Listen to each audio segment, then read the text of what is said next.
Okay. Good to go? Yes, yes.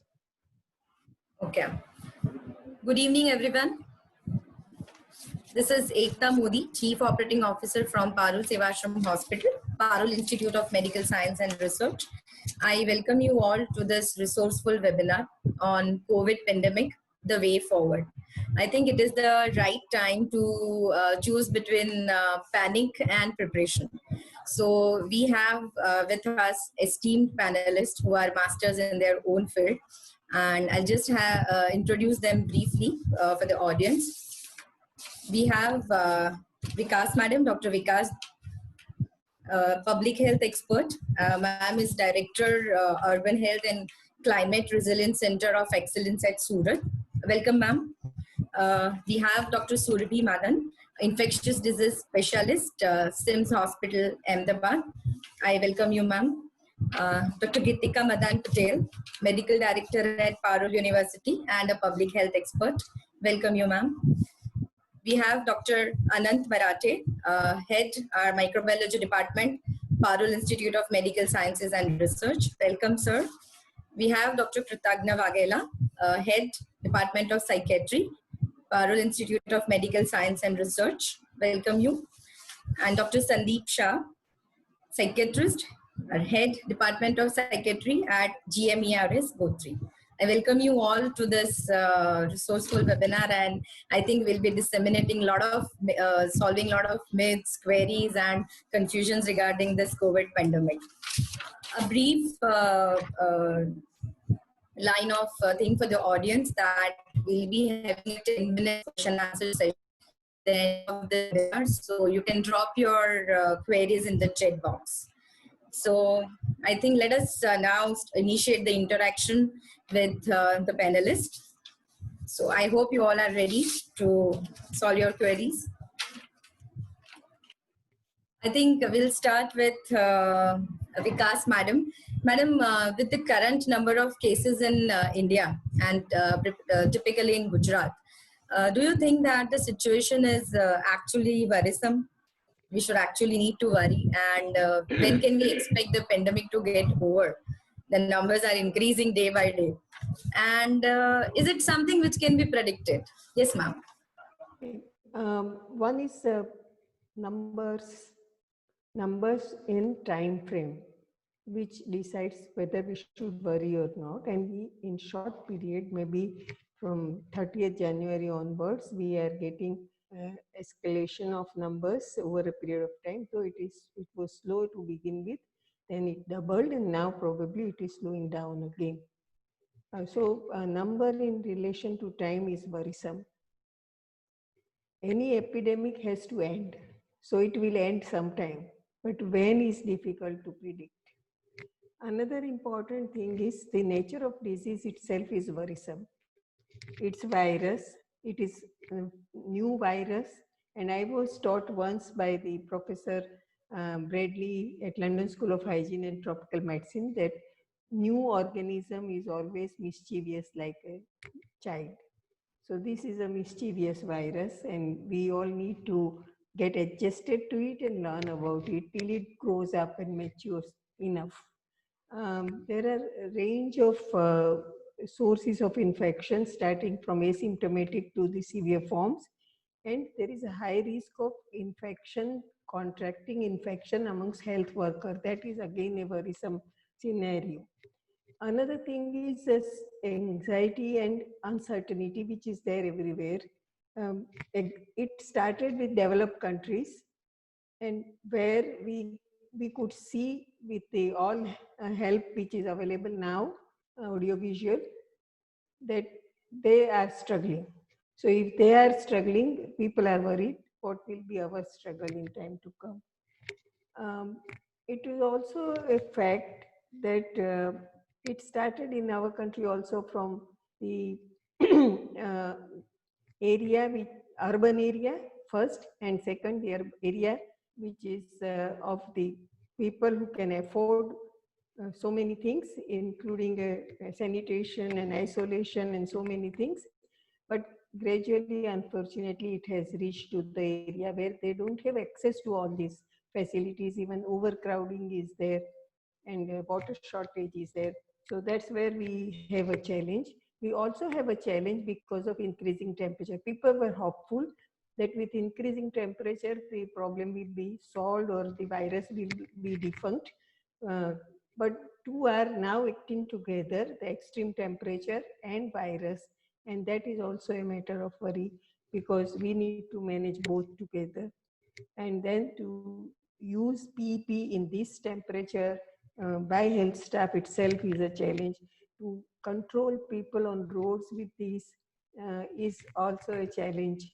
And that's how we are facing dual challenge in time to come. Another challenge here is the source is not visible and the vehicle is difficult to control. Say if it is water, you can boil, give alternative water supply, treat that water. What do you do with air? How do you filter it? How do you make it safe? So you have to do personal protection instead of working with vehicle. And that's where the challenge lies, because that is not feasible, very easy, because it needs a lot of commitment on the part of the recipient, that is people of the country also. And daily reports of deaths, number of cases, and sitting at home and looking at all these figures is adding to the anxiety of the people. There is also a worry. We talk a lot about role of Ayush in prevention, but we are hesitant to include Ayush in any action. So it goes by just giving advice that Ayush advisory is there and you can follow it, but there is no consistent. It's not a science where you have a scientific evidence, but it is experience-based science, and somewhere you need to give its space in the program if we really want to, if we really feel that it can be helpful.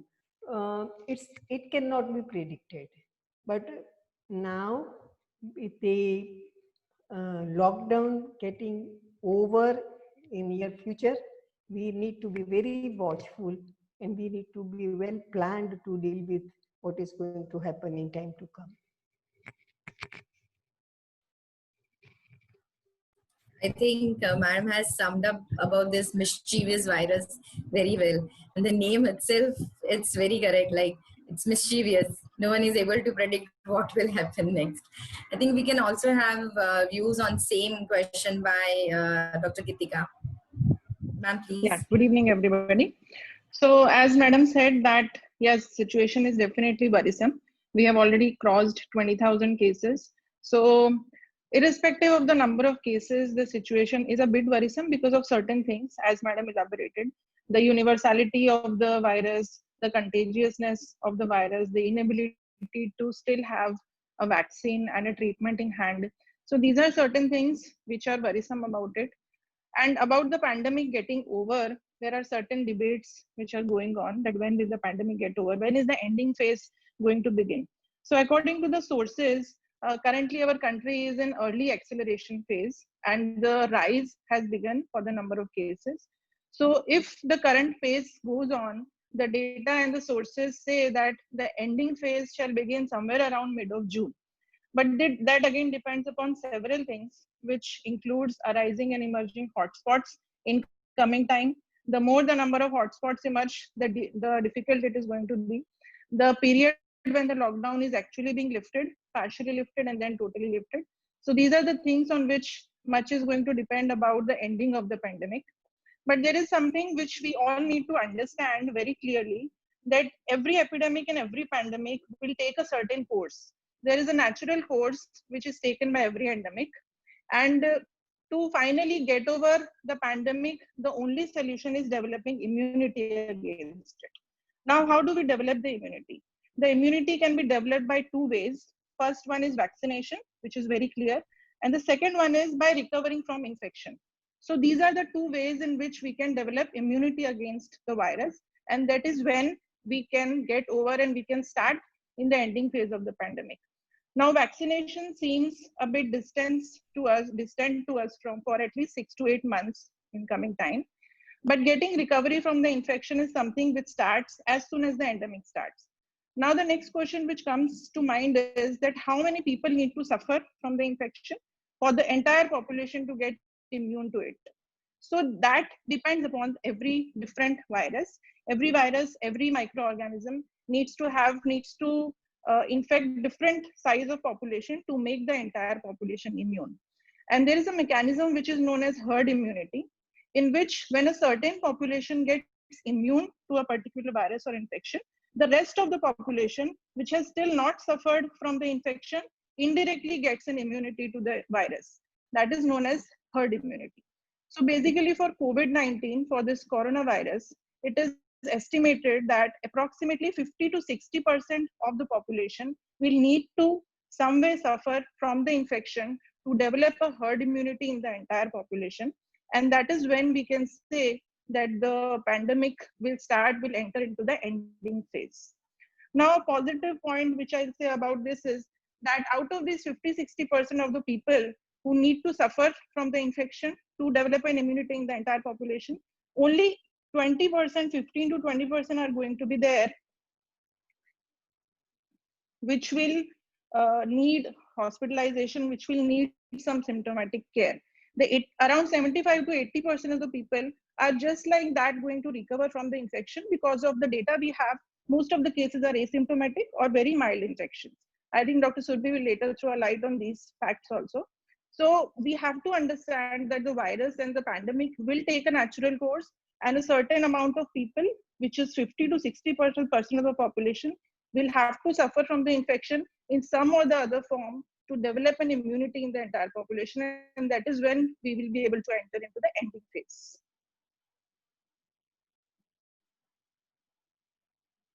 Thank you, ma'am. Thank you so much for this, the insights. I think a lot of people must be clearing their doubts. I think, as you rightly mentioned, that few clinical scenario can be rightly.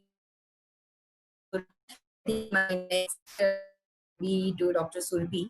Ma'am, what do you think this COVID-2 similar to the SARS virus with respect to the structure and the genetic makeup?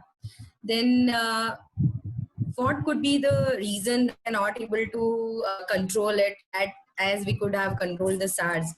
And also some like you can throw some light on the diagnostic tests of like PCR versus the antibody tests. Yeah, so SARS, that is severe acute respiratory syndrome virus, which affected the world in 2002 and ended by 2003. Of course, that did not affect us, that is India. So that was the epidemic which was much easily controlled. The number of cases were also very less as compared to what we are seeing right now. See, though there is a genetic similarity between both the viruses, and that is why the name of this novel coronavirus has been SARS-CoV-2. This has been put as SARS-CoV-2. But we need to understand that the clinical spectrum as well as the clinical course, both the things are really different in both the viruses. The first is the clinical spectrum itself. For example, as Dr. Geetika said, that there are a lot of asymptomatic and mild cases. Basically, the base of pyramid is formed by mainly the asymptomatic and the mild cases. So in SARS-CoV-2, that is novel coronavirus, that is our main concern, that we really don't know how many patients, how many asymptomatic and mild patients are roaming around in the community, and they may be a very strong link of transmission. If we compare it to SARS, it was not like that. The number of asymptomatic cases were not that high as in SARS-CoV-2. The other aspect is that in SARS, the major viral shedding, that is the communicability, the infectiousness of a person to the other persons, was mainly in the symptomatic phase. On the other hand, in COVID-19, we already know that the person who is suffering from COVID-19 may be infectious even before the starting of the symptoms, and he could remain symptomatic after recovery from the disease also. So that is also a reason why we are not able to control this as we could do it in SARS. The third point is R naught. That is the basic reproduction number which we say.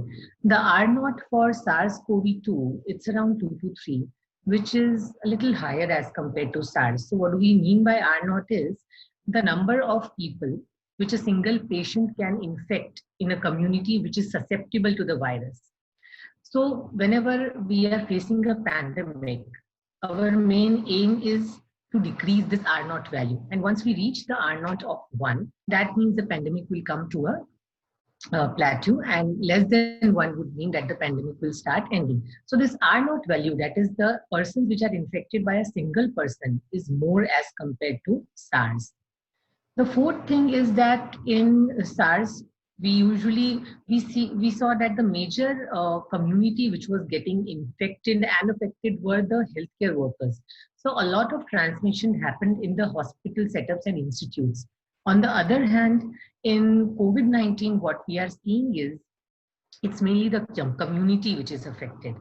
So there is a lot of difference between the two viruses. If we see the clinical spectrum, the nature of the disease, the clinical course and the transmissibility, the infectiousness and contagiousness of the virus, I think that is the reason why we are not able to control this pandemic as we could do in SARS.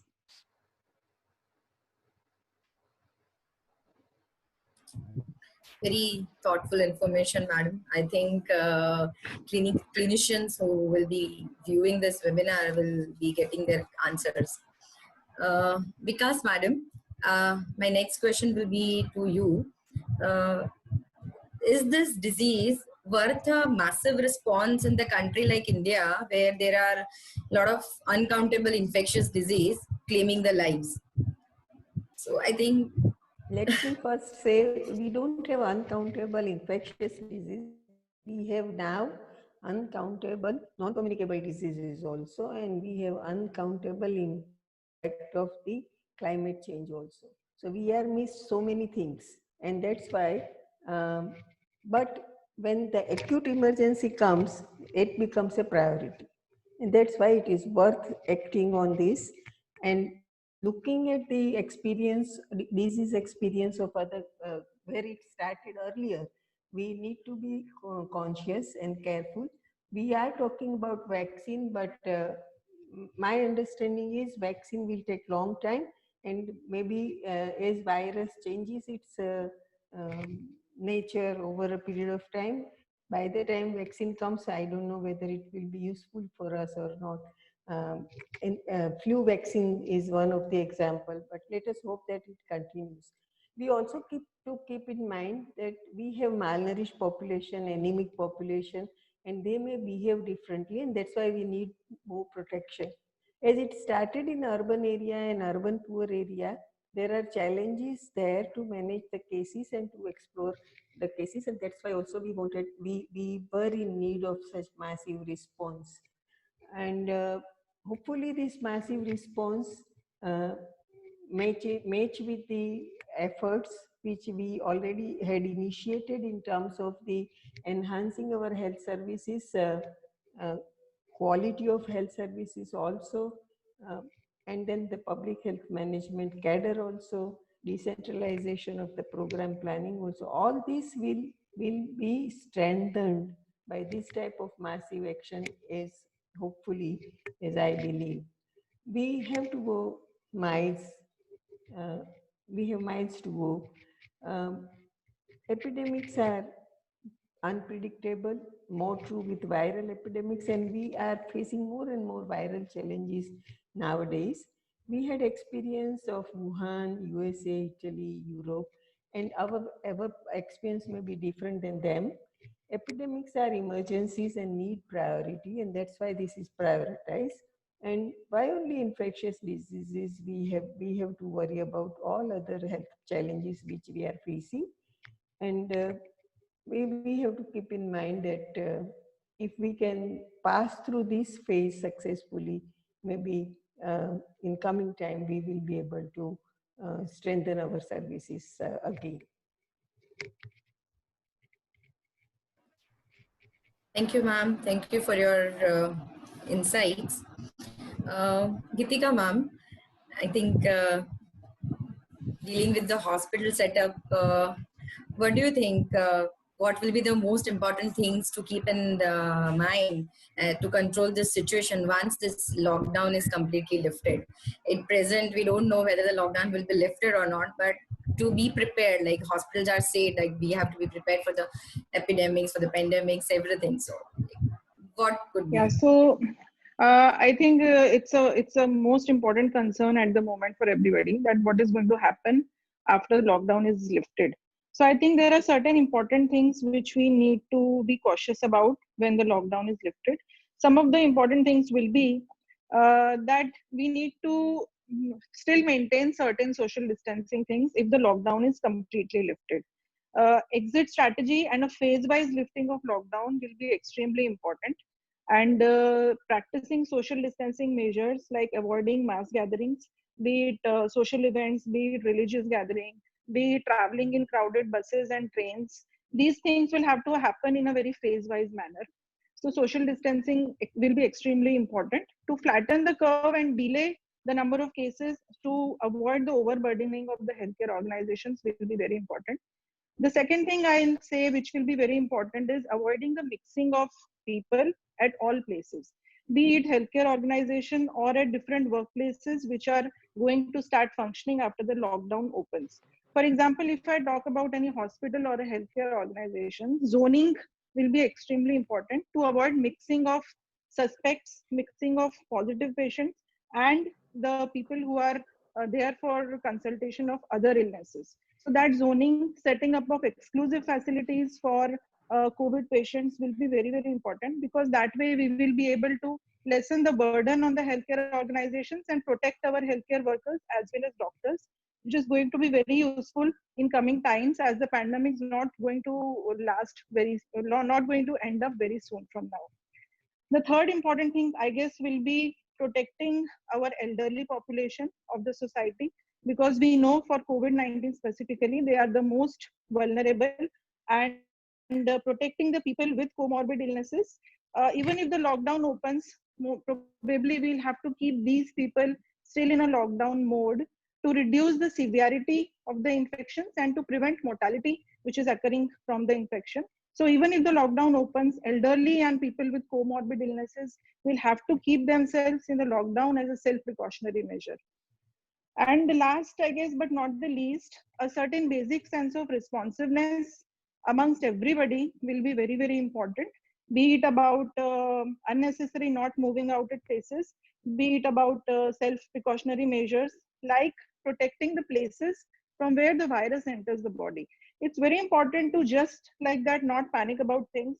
If there is a case in your society or in your community, just like that panicking about the case, now I'm going to get infected and what is going to happen to my family, rather than that, we all need to understand the way the virus is transmitted and the ways by which we can protect ourselves from the infection are very important.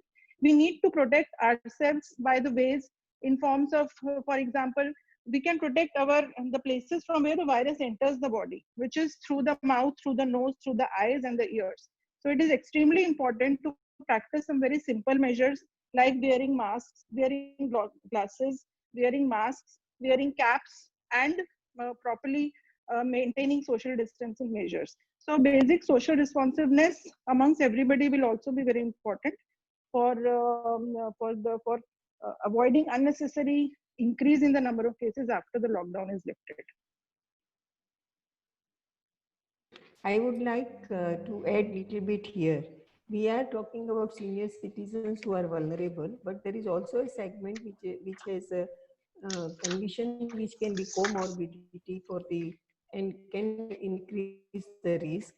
And in our country, we are getting more young and young population with hypertension, heart disease, diabetes, and so on. So maybe our age profile may be different in time to come, and we will need to even take care of them. Many of them are asymptomatic and diabetic and hypertensive cases who might not be even knowing that they are high risk. And that's why we need to add that into education program also for youngsters.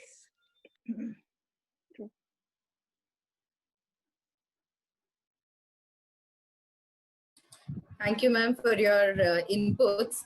I think it's rightly said that self precaution or self administration of the precautions is the best available alternative. I'll just share a very common meme like rotating on Facebook that owing to this pandemic, we don't know when it's getting over.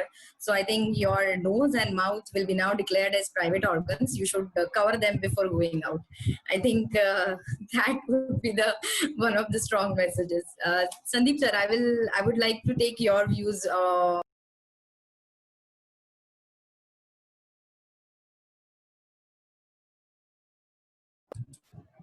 Hello, Yes, good sir. evening, everyone. First of all, I would like to thank Parul University for organizing this webinar because this is need of the hour when we need to talk, interact, and try and help our colleagues and all those people who are involved either directly or indirectly with the care, because following the lockdown and being at home is also being involved in the care, because that is where most of the people can help us. But talking or coming back to your question, Ekta, about lockdown and what happens after the lockdown, there is also another aspect over and above the corona or the COVID-19 aspect, and that is what is happening to the routine medical needs of patients who are routinely there in the society, who have their cardiac issues, their hypertension related issues, their diabetes related issues, as Dr. Vikas was mentioning, and so many other problems, where somehow we also have a belief system where people do go away or shy away from taking medicines and feel this is a time when we can try some homemade remedies and become better. And unfortunately, that is also going to add its burden of the physical illnesses which we may see after the lockdown.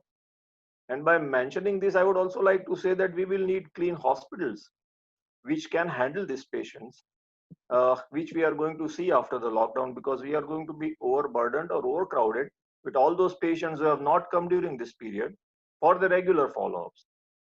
So we are also going to start becoming aware or learning on how we are going to treat those patients, physically examine those patients in these times of COVID, and how we can save the patients from getting infected or ourselves from getting infected. So that is also an important part of what is going to happen after lockdown. The second thing is, yes, most of the society and most of the mankind, when we have uncertainties, we are always going to be anxious. And that anxiety leads to so many pursued problems. And when we don't see an end to it, or we see things still worsening day by day, and we are bombarded by knowledge of WhatsApp universities, and we are made to believe all that knowledge, and we like that because it is given to us in a way where we would like to read that knowledge, and then unfortunately we have a lot of confusion because of that. That still contributes to us becoming more anxious, and so the worry continues of what is going to happen, and we still don't have a solution in sight. We are talking of medicines, of vaccines, but see, this is all research based. We are still looking at what we will get. So that also contributes to a lay person's, a medical healthcare professional's anxieties. Second important thing for a doctor who is like, I am working at a COVID hospital. And for us, the second important thing is going to be safe for our family members, for our own staff, for staff working with us, and still catering to the patients who are suffering from COVID-19. So these are certain issues which, yes, we are concerned about. And after the lockdown, how we are going to handle this? Because everybody has to understand, I am sure all of you sitting here do know this, that lockdown is not a solution to COVID-19. We are gaining time on educating people, because that is the most important part which we have seen from the human behavior, which has come out during these lockdown periods. And this education which is happening by the government resources is really taking a good part or a good role in handling the outbreak later on. So if people can understand these learnings and follow them after the lockdown, it will go a long way in handling and restricting the spread of COVID-19 as it has happened in the other countries. So that is very important, that after lockdown, everybody has to understand that lockdown was a forced upon thing, but the social distancing is not what is going to be stopped, because then we are going to come back to square one.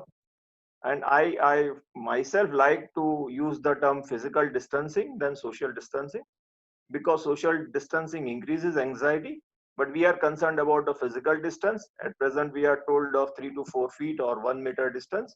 So we follow those 1 meter distance guidelines, but that's a physical distance we are required to maintain. We can still talk to colleagues, friends, have Zoom meetings, have our own meetings with friends, and de-stress like that. So these are certain things which will happen after the lockdown. Back to you, Ekta. Thank you, sir. I think you gave us the new word, physical distancing. And I strongly recommend to our audience that, as rightly said by Sandeep sir, that a lot of news are roaming on different media sites or different social media sites. So I think you should trust only the information which is shared by government or any authentic website. I think that will lower the panic that is created, because as we all know that we are known to add few things before confirming anything. So I think that is the strong message to the audience. Surabhi madam, a lot of questions on what medicine to take, what is the medicine given by the hospital. So I think you can share like what are the available treatments for COVID-19 and the role of HCQ prophylaxis. Zooming up. So that is the hottest question of the COVID era, prophylaxis. Everybody wants to know about the prophylaxis. So see, hydroxychloroquine, which has been advocated as prophylaxis by ICMR, unfortunately, there is no strong study. Forget about a randomized controlled trial. There is not even a good study which is in favor of hydroxychloroquine prophylaxis. And I believe ICMR is the only body in the whole world who have come up with this guideline of advocating HCQ prophylaxis. So we really don't know whether, whether there is any scientific rationale behind this. Anyways, this prophylaxis is, even if we are following this, this is only for those healthcare workers who are working in close contact with the COVID patients. So we need to understand this. I keep on getting calls from so many relatives and society people and other doctors who are not working with the COVID patients. They need not take any prophylaxis. Only healthcare personnel who are working in close contact with the suspected and confirmed patients, only those people are advised to take hydroxychloroquine prophylaxis. So still, as I already said, there is no scientific rationale, and maybe ICMR is reviewing the guideline which it has issued. Talking about the treatment part, so we have a lot of drugs which have been studied, and the trial, more than 300 trials are already on their way.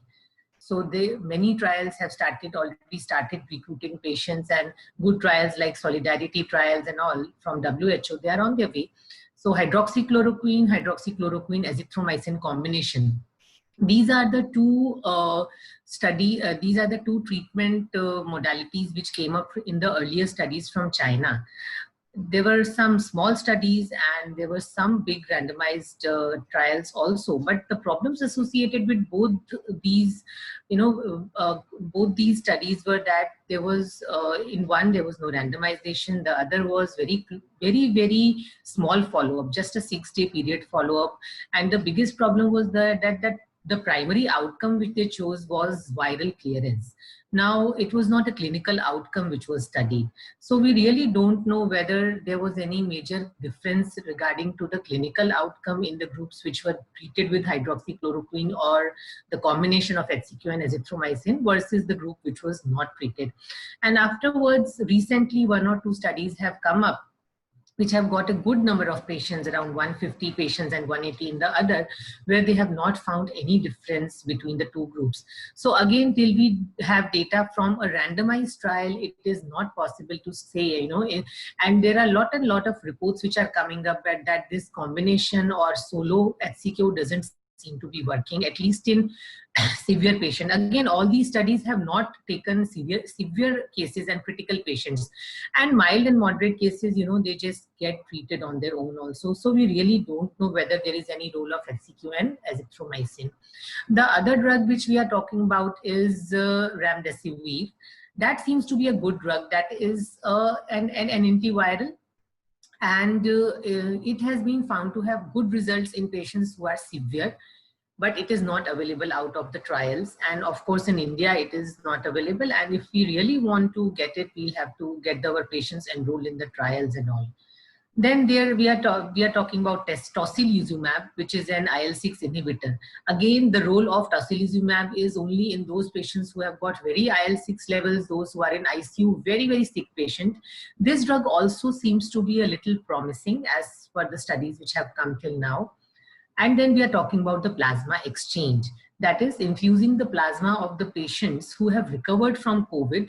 So infusing their antibodies into the very, very severely ill patients. Concludingly, we don't have any good randomized trial results till now. Everything is based on the small studies and small trials, and we really need a good data which we are expecting to come by the end of, mid of the next year. Thank you. Thank you so much, ma'am. I think a lot of people came asking us also कि madam आपकी hospital में हमें मिलेगी दवाई. So I think a strong message to the audience again that do not take hydroxy HCQ prophylaxis without consent of your doctor. Please, it is a very important thing. I think Ekta, I'd just like to quickly, I'd just like to ask Dr. Surbhi whether there are any guidelines for absolutely asymptomatic patients that which drugs other than HCQ, of course, is there something which needs to be given to absolutely asymptomatic patients who are not even having mild symptoms? See, first of all, how will you identify an asymptomatic person that he's suffering from COVID? That is the first question. Yeah. An the contact of person, yes, the contact who has turned out to be positive. Yeah. Okay. No, there is no treatment recommended for that. Even if you see the guidelines from our Ministry of Health and Family Welfare, they are not recommending HCQ to very, very mild cases.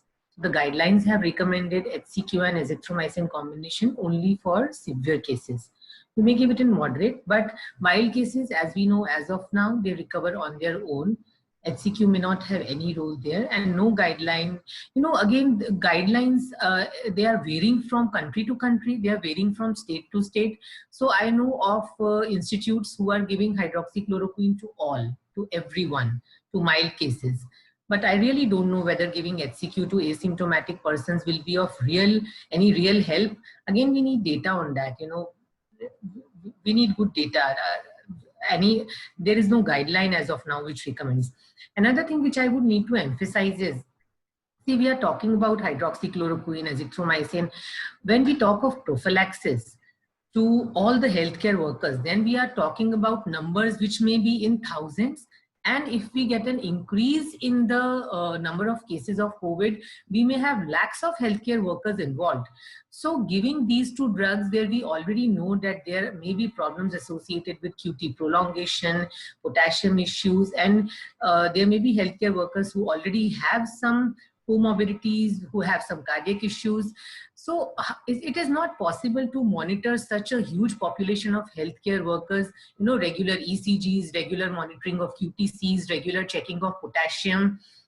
So giving this prophylaxis, HCQ prophylaxis on a mass scale, it is without any proper monitoring. We really have to review this guideline, I think. Okay. I would just like to add one question for Surbhi. And there are some trials going on, especially those people who have cytokine storm, what they say, about the stem cell therapy, which has down regulation mechanism. So can you throw some light on that? Yeah, definitely. So in all the studies which have come up till now, what they are finding is that there are some markers of severity For example, very high CRPs, very high procalcitonin, high ferritins, high D-dimer, high TROP-I levels, and high IL-6. So IL-6, interleukin-6 is one of the cytokine which we can measure in the labs. So what they're finding is very, very sick and severe patients. See, we need to understand this, that the severity in COVID is actually may not be a function of the viral load, but it is mainly the immune response which leads to worsening of the clinical condition of the patient. So there may be patients who have got high viral, again, we don't know whether viral load actually is proportional to the severity of disease. So mainly it is the immunological response of the body which leads to a cytokine storm, increase in the IL-6 and other cytokine levels, which actually leads to worsening, ARDS, and sometimes, shock and all. So definitely the three drugs which seem to be three treatment options which seem to be working well in these patients as is coming from the studies all across. There is a study which has come up from they have enrolled patients from US, from Europe, as well as from China, where they have found that remdesivir, tocilizumab, these two drugs seem to be working well in these kind of patients, and plasma exchange of course is an option. But again, as I said, we need more data, we need a randomized trial. See, all these observational studies where there is no randomization, actually it's very difficult to conclude. The results may be totally opposite when we get the results of a randomized trial. Thank you, ma'am. I think we have got a lot of questions also on this. We'll take up in the end about this HCQ prophylaxis. My next question will be to Sandeep sir. Sandeep sir, there is a lot of phobia about this extended lockdown. I think I read somewhere that the word carnivorous is also now, people are reading it as coronavirus. So the phobia, the anxiety, the level of stress for the people. So how do we deal with this phobia or anxiety? Yes, Ekta, you're right about the common WhatsApp message of people reading carnivorous as coronavirus. But as I mentioned earlier, phobia actually is defined as fear of some kind which is irrational. Now here the problem is that everybody is not certain about the outcome, and therefore it is difficult to explain in a single way to everyone of how to handle that phobia. Second important thing which has happened recently is we, till the era of lockdown, have never experienced lockdown. And we have never learned to stay or live with ourselves. We never had time. Now what has happened suddenly is we are at home within four walls, making journeys from, say, bedroom to drawing room and drawing room to kitchen and kitchen to the other bedroom. So we are finding time. And when we initially find time for ourselves, when we try to sit down with ourselves, what happens is we have a lot of questions which we have to address, and they also make us phobic about the situation because we don't have the answers. So the only way of handling this phobia is going to try and convert this opportunity of being with ourselves to learn how to respect our own self.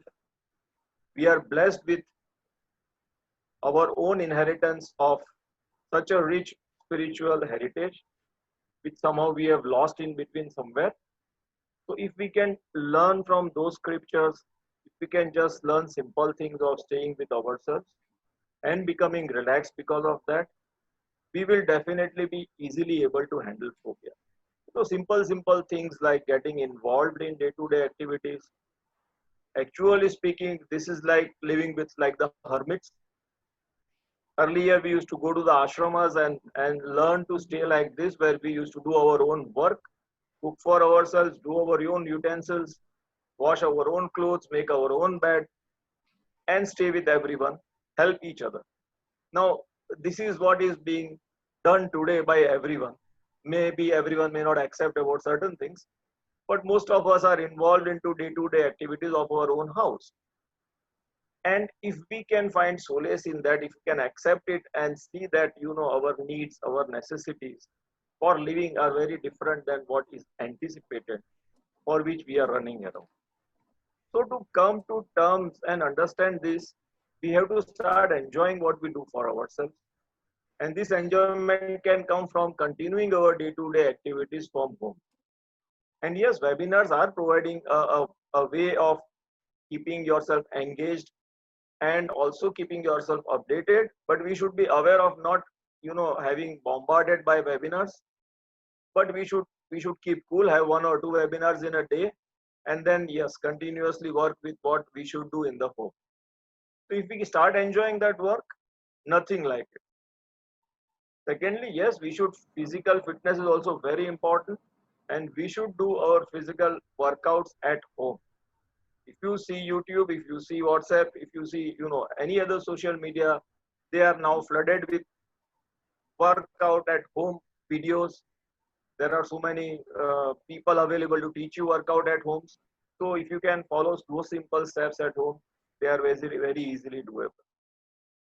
Third thing which can make you handle this anxiety and phobia is, if you remember in your college days, in the days when you started working, and when you felt that you did not have time, what were the things you were missing on doing?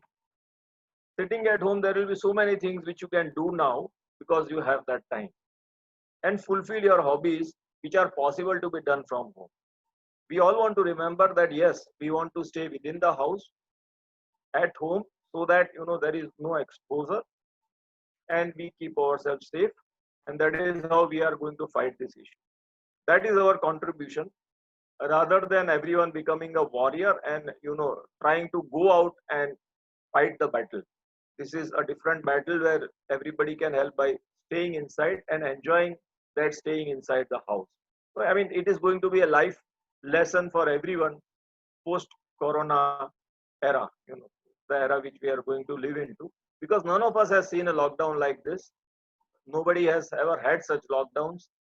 So it is going to create a lot of phobia, anxiety. People are worried. There are real phobias, there are real problems. And then that escalates because, like, somebody doesn't get medicines.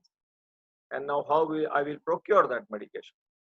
But there are ways and means of doing it. And if you approach the right people, people are very helpful, and things can be settled. So by talking to people, by trying to find friends to help each other, I have seen that people come forward on Facebook, on social media to help each other. They are available to provide you medicine, see that you get the right things, see that our worry is tomorrow I may not have this thing in my house. But if you have that thing in your house today, you use it. Tomorrow it's going to happen that you will have the thing, because so far it has never happened that it was not in your house.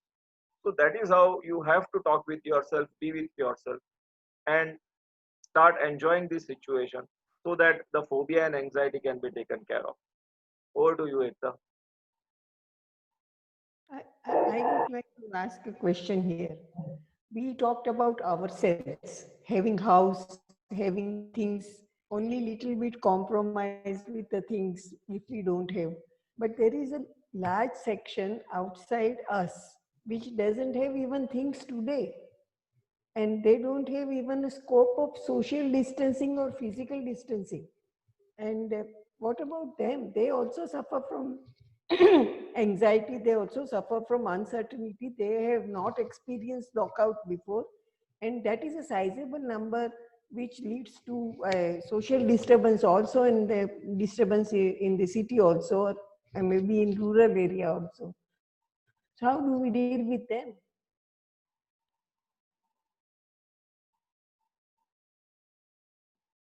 I don't think I could hear that properly, but the social behavior and the behavior which we have been seeing in people is a type of aggression which comes out in this way in the society when you are forced upon to do something which you don't like. And that is why if we can handle the anxiety and fear and phobia in a proper way, then we can convert this behavior into a positive way. And that is how we should handle this issue, and welcome everyone, even with the social behavior problems, and try to handle them and convert that experience into a positive experience. That is how we can handle them and do the needful.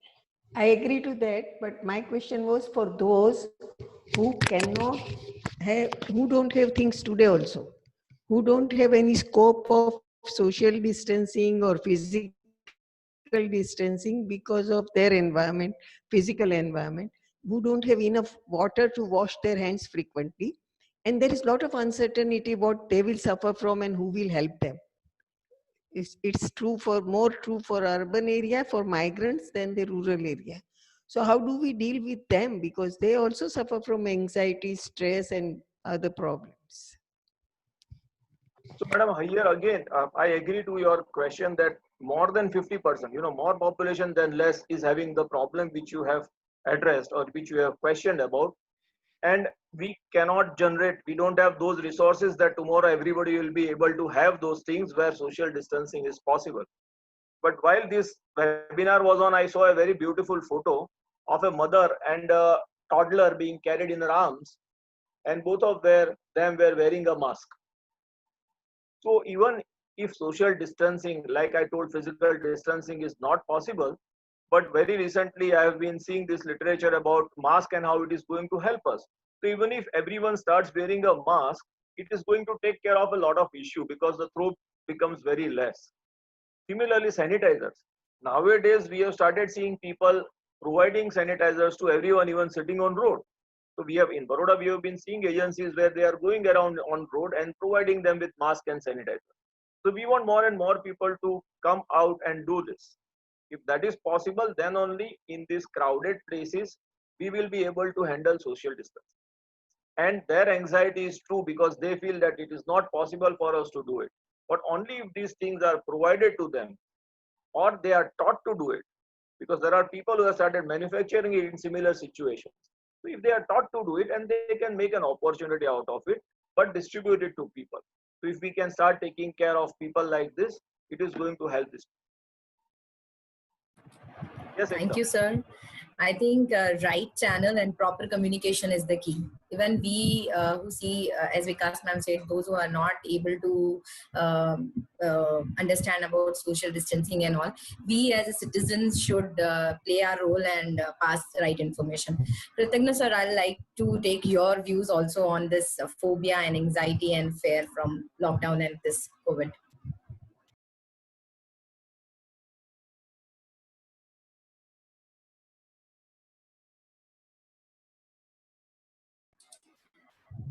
Dr. Pratagna, you need to unmute yourself.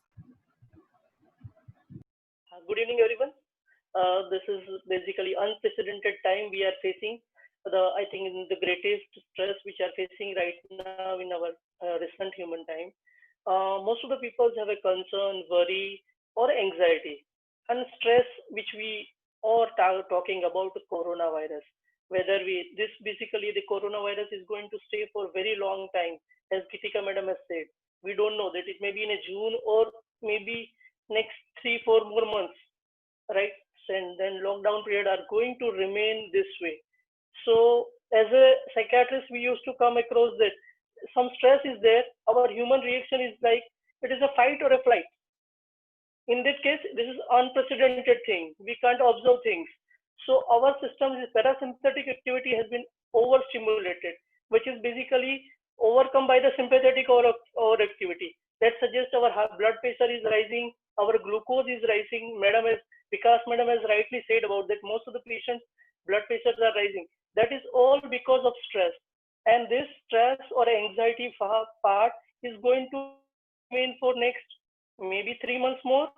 So 3 months, our system, I think individual psyche system is at a stress, right?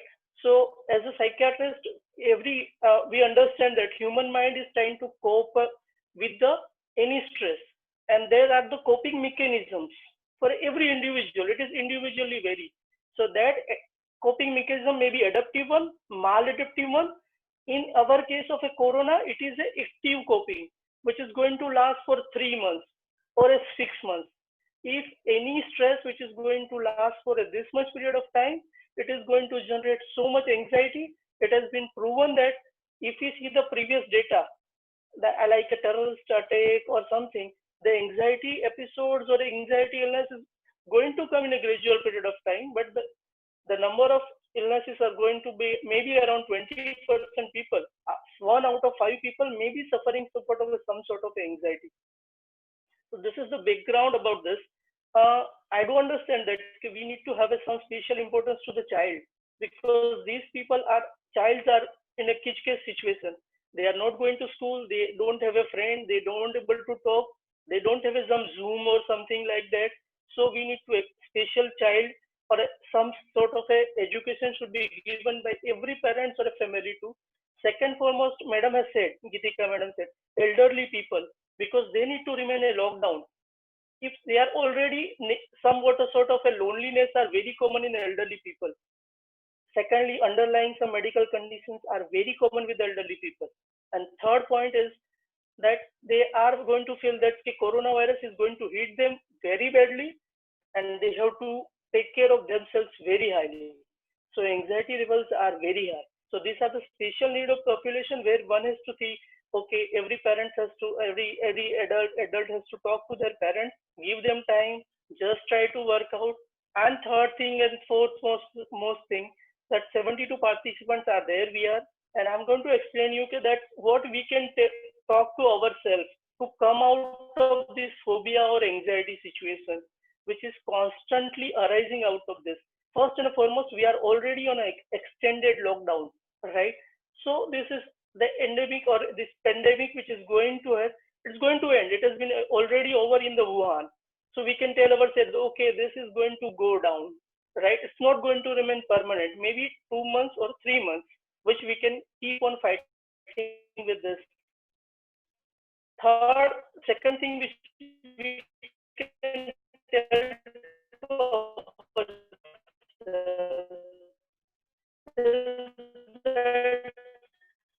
okay, this illness is affecting the people of group of people, but if we are getting in a proper way, in the form of okay, I want to have this way, is getting over exercise and physically fitness, and many people are guiding about the Facebook people are they try to remain healthy, try to work out, try to get a healthy food diet and everything. Third thing, I think we should not overthink about corona. Corona is going to, this many clients are going to affect it, this many people, this country is. So we can reduce our anxiety by self-talking. And I think the Sandeep Bhai has already said that our ancient literature which we are there. So we can use certain things like a divine soul as the biggest character which is known as Abhayam. Abhayam is a fearlessness. We should have a fearlessness. Anything which is going to happen, we can fight with. There are number of doctors, number of hospitals. Our Parole University is keep on working constantly. For every patient, we have some sort of arrangement, and we are trying to help it out. They will going to get a medicine and have a faith on our doctor system and God. So we can come out of this stress. Maybe period of 2 months or 3 months may be stressful, but we can come out. Over to you, Ekta. Thank you, sir. As rightly mentioned by Dr. Pradhan, that for all the viewers who are listening, that if you have any doubt about your anxiety or fear or any queries about COVID or anything, you can escalate to your doctors. Like a lot of hospitals, including our hospital, we are into this telemedicine, wherein we direct many patients and clear their doubts, restricting their entry towards the hospital. So a lot of new initiatives are coming up. Surabhi madam, like being a hospital CEO, I face this many times, like the judicious use of N95 mask, the PPE kits. So from infection control point of view, like a lot of new kits are coming up, a lot of new masks variety are coming up. So from infection control point of view, can you just guide about how we can make the judicious use of it?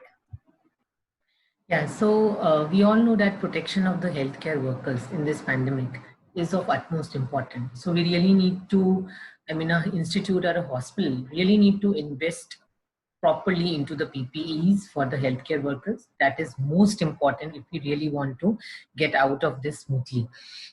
There are many guidelines which are available. Our ministry has also given the guidelines, CDC, WHO.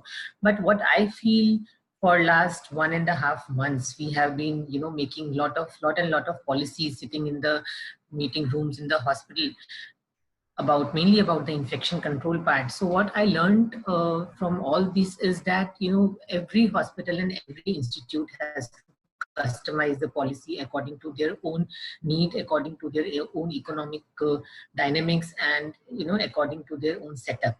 So ideal scenario will be to give N95 to everyone, but we all know that practically that is not feasible. It is not feasible even in United States and in UK. So forget about India. We still are better than them, but still, and providing N95 to each and every person is not possible to all healthcare workers. So I think there are two most important things in this aspect. One is that all the institutes should have a team, a core team which addresses this issue. So we have an anti-COVID team where we have, 5 or 6 members in the team from the most important areas of the hospital. And I am one of the members of that team. So what we have done in our setup is that we have identified the low risk, the medium risk, and the high risk areas. And then according to that, we have designed the infection control and the PPE policy for them.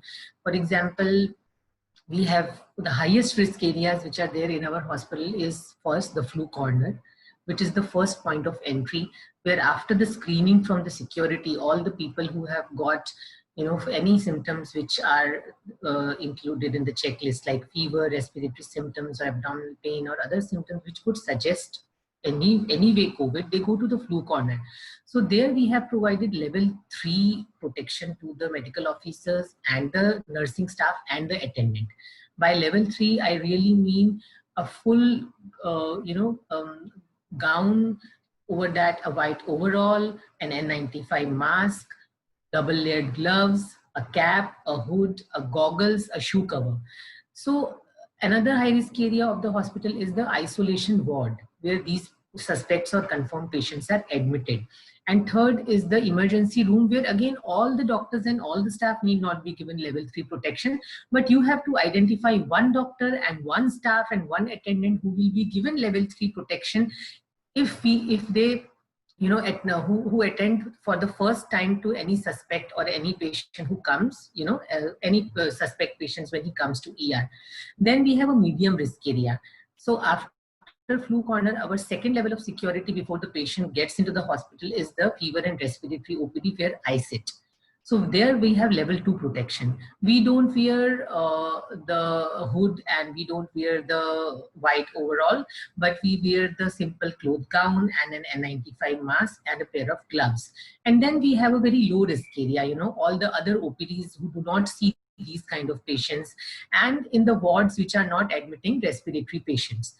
So we need to segregate the areas, that is most important.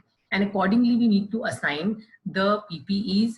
That is because otherwise, we will be running out of our PPEs if we do not use them judiciously. So I think that is most important. So we need to sit down, prepare a checklist, segregate the areas, and what kind of PPEs need to be assigned in different areas. That has to be strictly implemented. Thank you. Surabhi Madam, I'd like to ask one thing, because there are papers regarding the high viral load exposure and low viral load exposure and the severity of the disease that develops. Do you agree to that? Yeah, so see, as I already said, that there are some papers which point towards that the severity of infection may be related, maybe, the healthcare workers. For example, it happened in SARS. It was mainly the healthcare workers which were affected. And one reason which was put was the close proximity of the healthcare workers to the patients.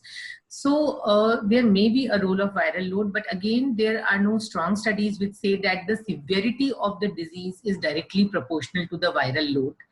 And the transmissibility, of course, sensibly speaking, it should be related to the viral shedding and the viral load in a patient. So yes, transmissibility is definitely proportional to the viral shedding, but I really don't know whether severity is also proportional to viral load or not in a patient, because the main mechanism of severity is the immune response, and viral load may not be that important. Thank you, ma'am. Thank you for your insights. This, I think many hospitals are coming up with their own guidelines based on Ministry of Health and Family Welfare and the CDC guidelines.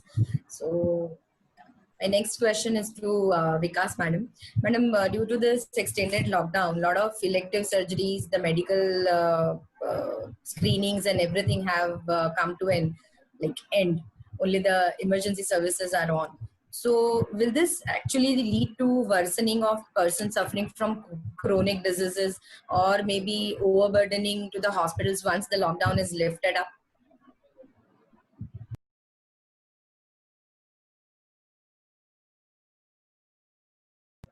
Ma'am, you need to, Vikas madam, you need to unmute yourself. From my side, yes and no, both. Yeah, there will be a backlog for a routine checkup, and those who were at home and could not be managed by. Sorry to interrupt you, ma'am. Can you just hold the mic a little closer? Yes. I said yes and no, both, because there are group of people who need regular checkup at institutions, and they could not do that because of the lockdown. And institutions also have slowed down, especially private institutions and even government institutions, because it is entirely corona focus activities which is happening. Unfortunately, in this country, we are seeing the change in the treatment seeking behavior in a way that it is more institutional care seeking behavior rather than primary healthcare system. So many things which could have been managed at primary healthcare level also goes to hospital and institutions and to consultants, which increases the burden on that.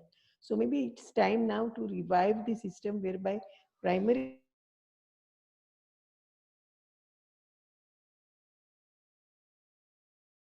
the primary healthcare units. We need to revive them definitely, and we need to take help of them for the early care and care of those who can be taken care at primary healthcare level. This will reduce the institutional burden also.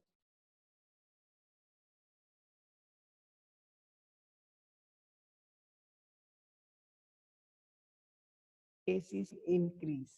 So time to revive.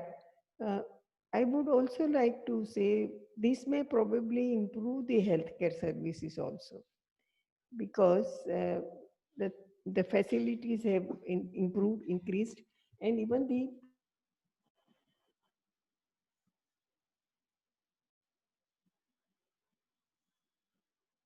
properly during emergencies. So we need to consider all these aspects. And hospital, as Deepika said, we really need an exit strategy. And that exit strategy will help us in managing the things properly. Even the routine care of the patients will where we are worried about.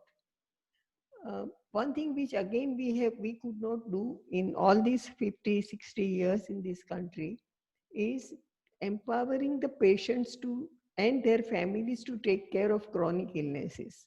So self-measurement, I get a phone call, I want to get my blood pressure checked, where can I go? I want to get my blood sugar done, where can I go?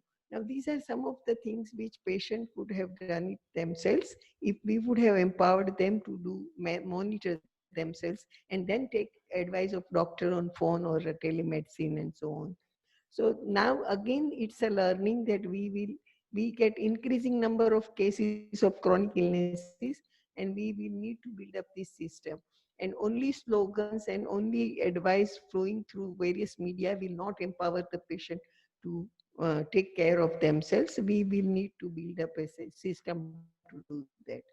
Another challenge is now we have started screening people under health and wellness center schemes everywhere for blood pressure and diabetes. And what happens to their treatment? What happens to their, because we are in very early phase. So it's a time to think about this, because I presume such challenges are likely to repeat over a period of time with changing lifestyle, increasing travel, and other things. So we need to be prepared, keeping all this in mind, and we will have to empower the community also to take care of it. And there will be also a need to decide the zonal treatment um, system. For everything, people may not go to a distant places for treatment. Even this will be need of time in time to come. Thank you, madam. I think you're right, and we need proper IC materials for patients also to keep them aware about when you really need to go to hospital in such situation. Gitika madam, I think it needs more one-to-one IEC material. If I am not interested, I will not read it, even if it is boldly written in front of me. So it should be part of treatment. When the doctor talks about it, should be also be responsible for to counsel the patient.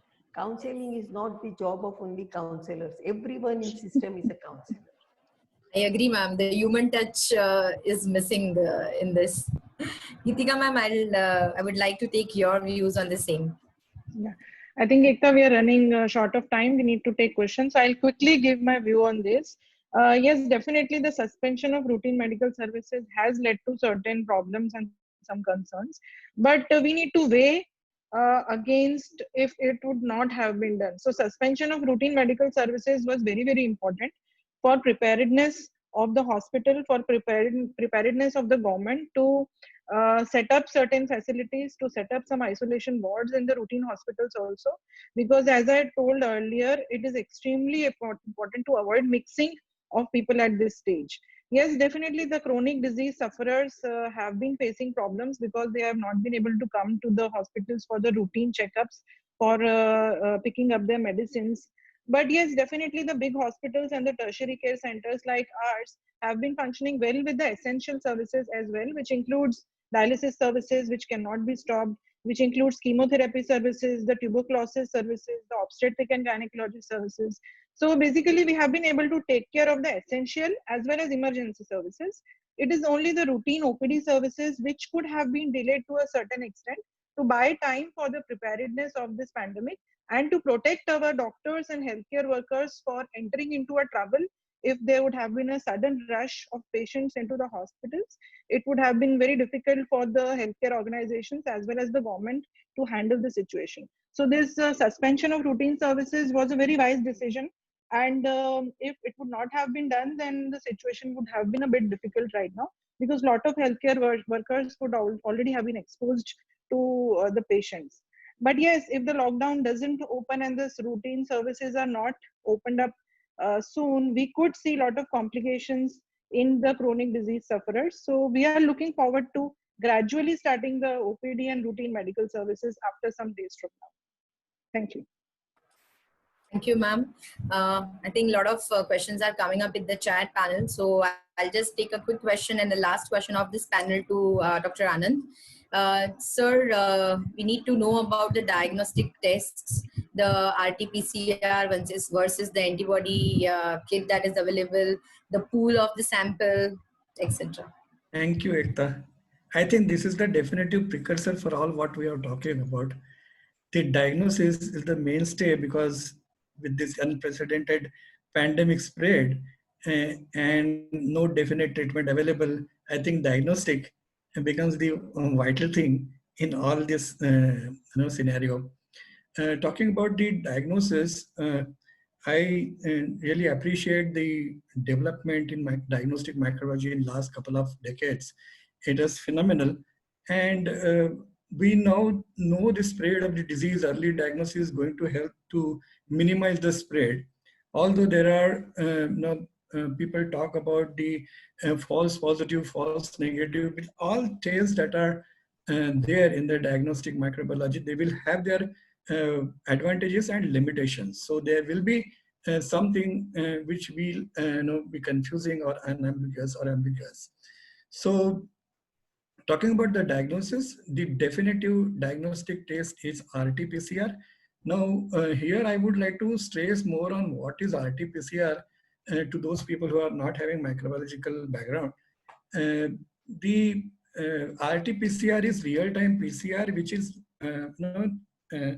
latest technique, better than the PCR, because PCR was qualitative test, the RT-PCR being quantitative test, and this is latest. What is done generally in RT-PCR is the definitive sequence, signature sequence of the virus. Now we know that SARS-CoV-2 is an RNA virus, and the sequence, the signature sequence is the sequence which encodes for the spike proteins that are present on the envelope of this virus.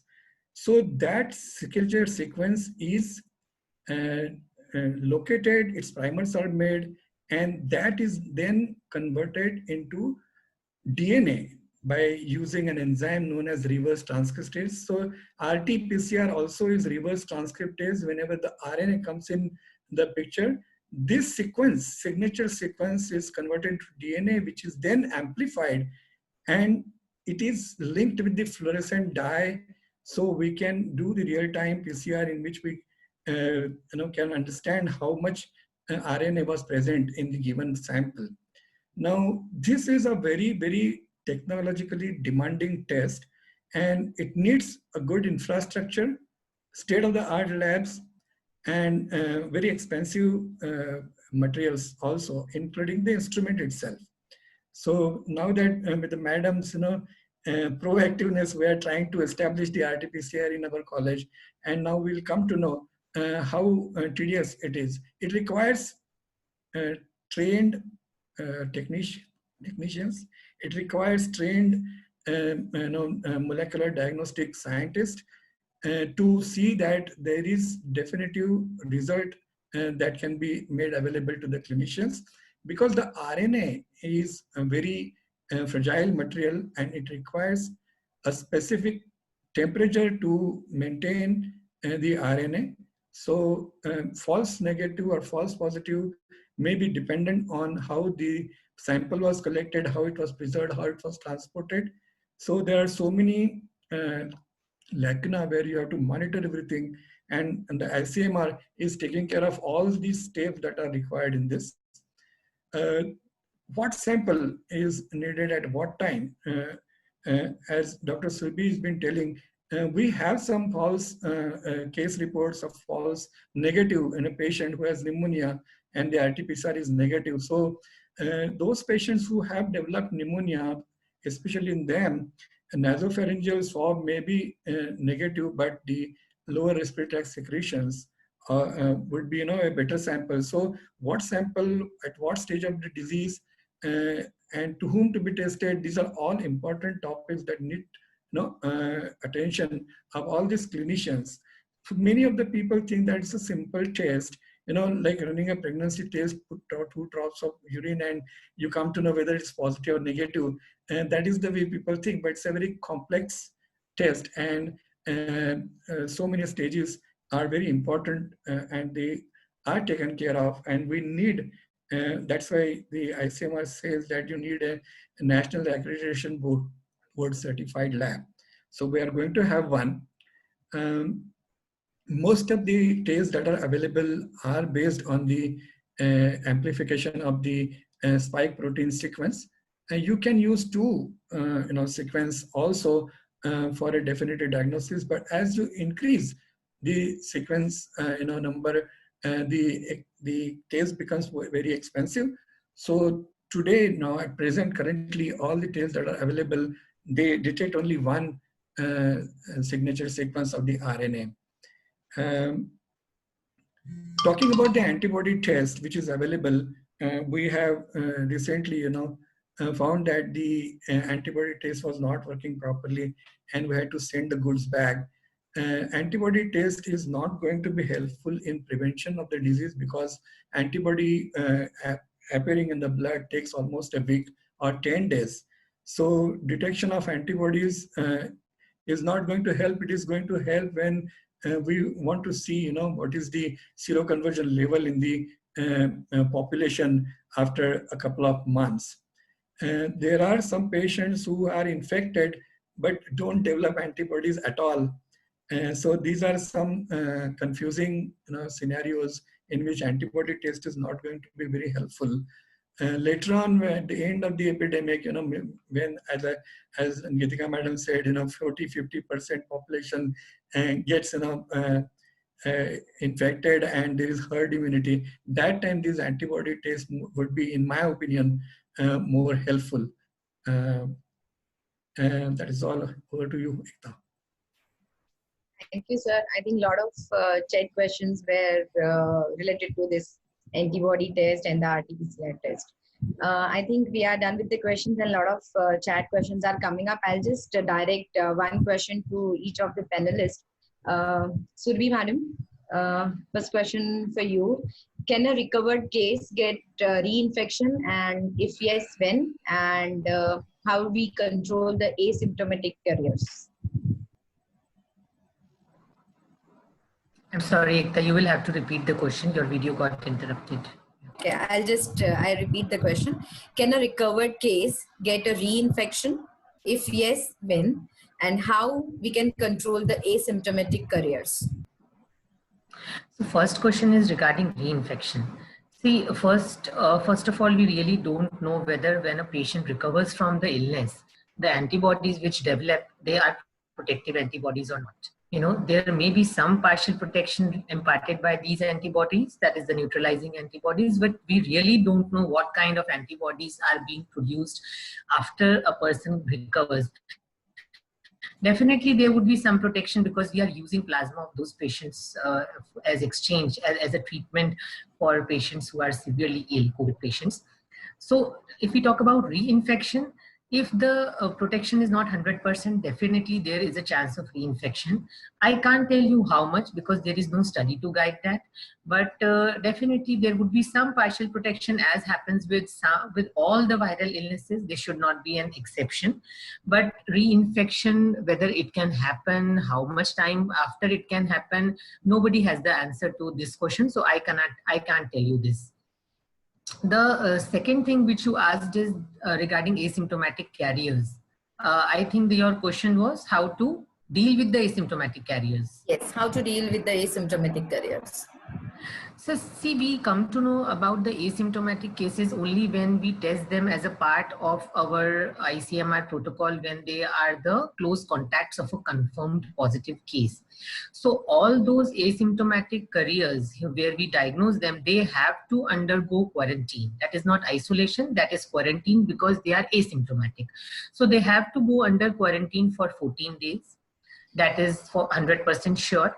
And even if in this 14 days period, they develop any symptoms, then they need to contact the healthcare setup. So that is how we deal with the asymptomatic carriers.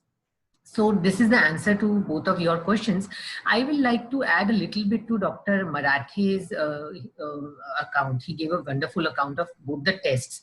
See, as a clinician, I would be more interested to know when, how much importance can I give to the PCR? What is the sensitivity? What is the specificity? What sample I need to send? And whether I can, whether a negative PCR can rule out an infection being. So this PCR, as Sir rightly said, the sensitivity varies according to the sample. The overall sensitivity is just 60 to 70%. But what the studies have found that in samples with bronchial BAL, that is bronchoalveolar lavage, there the sensitivity has been found as high as 90%. And I think the same thing will apply to the endotracheal secretions also, maybe a little lesser sensitivity. So whenever you have a patient who is intubated in the ICU, don't send the nasopharyngeal swab. Try to send the endotracheal secretions. If you are doing a BAL, then send the BAL sample rather than sending a nasopharyngeal swab. The other thing which is extremely important is that this is a very specific test. So there is, I don't think there is any, am I right, Dr. Marathe? There is any no chance of getting a false positive, if you have a patient who is suffering. No, 0% chance. Yeah, so 0% chance of there the is a test. contamination of a technician who has been infected and working on it. There is no other possibility. Absolutely. And the third thing which I want to emphasize regarding the test is, see, whenever we have a negative test, if you have a patient admitted, a suspected patient admitted in an isolation room, be very, very cautious in shifting the patient from out of the isolation to the general area of the hospital. This is because there are so many reports which are, which tell us that the first, the second, and the third nasopharyngeal swabs have been negative, and then the fourth one comes positive. So we do not know exactly how, this test is very difficult to judge. So if you have a very, very strong suspicion, do not move the patient out of the isolation room, treat him there only, because we cannot rely on this test. And another very important thing is, this should not give you a negative COVID test, should not give you a false sense of security. You wear your PPEs, all the healthcare workers, all the doctors, even if a patient is COVID-19 negative, and if the patient has got even a little bit of suspicion, then wear your level 3 PPEs and then treat the patient. So these all things have to be taken. Yeah. Sorry, madam. The chances of getting false negative are mainly pre-analytical rather than analytical.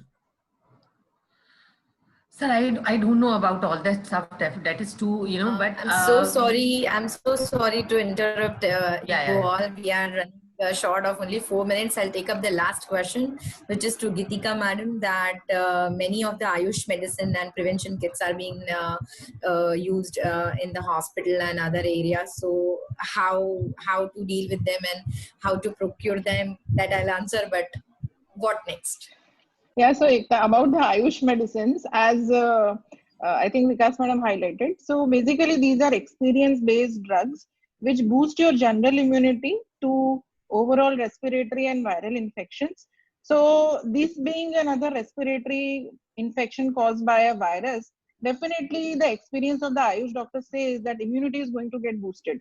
But I will not say that we have a scientific evidence which says that it is going to protect us against COVID. That is against a false security. So we cannot say that this Ayush medicine is going to secure us against having a infection of COVID-19.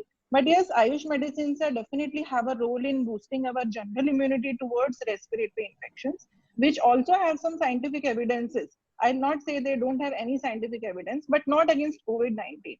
And yes, our university having a lot of Ayush institutions under us, we have prepared these medicines which have different roles and different mechanisms of action.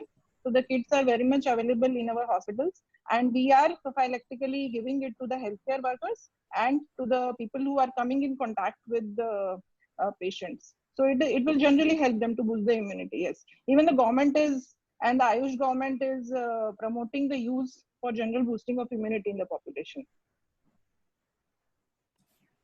Thank you, ma'am. I think we are on the end of closing.